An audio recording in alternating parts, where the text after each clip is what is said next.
My name is Teresia Williams Silla. I am 15 years old. I started here Brain in 2018 and I was 6 years old. I finished the class 7 last year and I want to go to secondary school, but my family don't have money. In Maasai tribes, if your father see that you are not going to school and they are not able to pay for school fees, they can give you to marriage. I want to go to school, I don't want to get marriage. The Maasai culture has not changed for I don't even know how long. They continue to follow their traditions, and some of them are very harsh. They almost date back to the Old Testament, where men had multiple wives because they wanted many children. Sometimes their wives were too old to have children, and so they took a younger wife. Usually when a man is looking for a second or a third or a fourth wife, it's in many cases the child that he is going to marry, and it is a child, is younger than one of his own children. We can have a man who's in his 60s or even 70s choose a girl who's 14 or 15 to be his wife. This is against the law in Tanzania, but because the Maasai live in such a remote area, no one sort of questions what they do. It's heartbreaking. Sometimes they don't know the husband. They don't know. You are taken to the place where you don't know anyone. Yes. Even if you are 12, they will send you to the husband. The husband is like your grandfather, very old. My father will receive a dowry of 5 cows and me to get married. It's customary throughout most of Africa for fathers to expect a dowry from the man who's going to marry their daughter. But the Maasai take it to a different level. Their girls actually provide them with the next level of wealth in their life, because there's nothing more important to the Maasai than cows. When the girls married, the father gets cows, 5 kilograms of sugar, 1 crate of soda. The number of cows usually was a typical dowry, but we've had instances since we started the school. We had one girl that her uncle accepted a dowry on her behalf of a case of beer and a case of soda. She was in grade 5 at the time. Her mother was a widow. The girl, we sponsored her to go on to secondary school, but now she's in her 3rd year in secondary school, and the mother and the daughter came back. They were both crying in the office, please, please help us. Now the man has come back and he wants to claim me. So we know this is against the law, so we immediately sent her to a safe house until we could figure out where she could go next. And the mother said, do not even tell me where you sent her, because again, this is part of the tradition of this village, that someone will beat it out of me. I don't want to know where you're sending my daughter. I just want her to be safe. It's been happening forever. And by education, they can leave the village, which is what our goal is, to get away from the village and go to a boarding school where you can see that life is different. And the girl is safe from being home, where the father will say, well, why are you here? Why am I feeding you when you should be married? I could have more cows. It's sad to think of it that way, but that is the bottom line of what happens.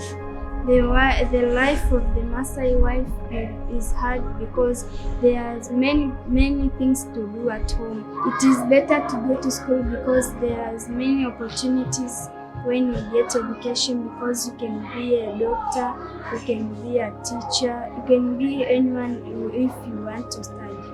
The roles of the men in the Maasai culture, I see them sitting at home or go out, or sometimes they stay at the shop enjoying life, and the family are suffering. It is like that. The Maasai traditionally made their simple huts out of cow dung and mud. They would also do their cooking inside these huts, no windows. So the hut has a straw roof filled with carbon monoxide. A typical day would be the sons would have to go out first thing in the morning with the animals.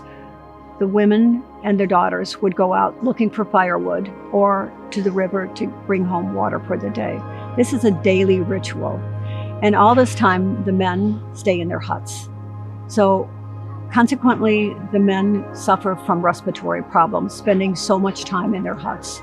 And when the man dies, he leaves all these women with no means of support. Imagine that. 4 wives, 50 kids.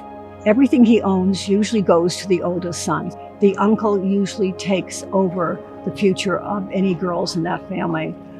And so he will marry, that girl off as soon as he possibly can. The widows are on their own. They're seldom taken in by relatives because they're all facing the challenges of poverty at the same time. We have a work. We first call the widows to participate in the work and earn money. So we have many widows that we hire.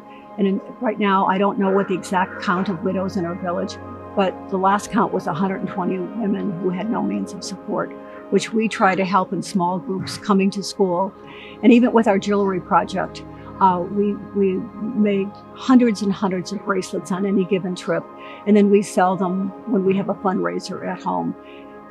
This is one thing they do really well. I mean, you'll see the Maasai women with beautiful jewelry. They don't have jewelry boxes at home, so they wear everything that they own. This has been a very heartwarming experience for us to be able to help these women in even the small way that we do by providing small jobs for them so they can help their families. This jewelry project is done by the mamas who are widows.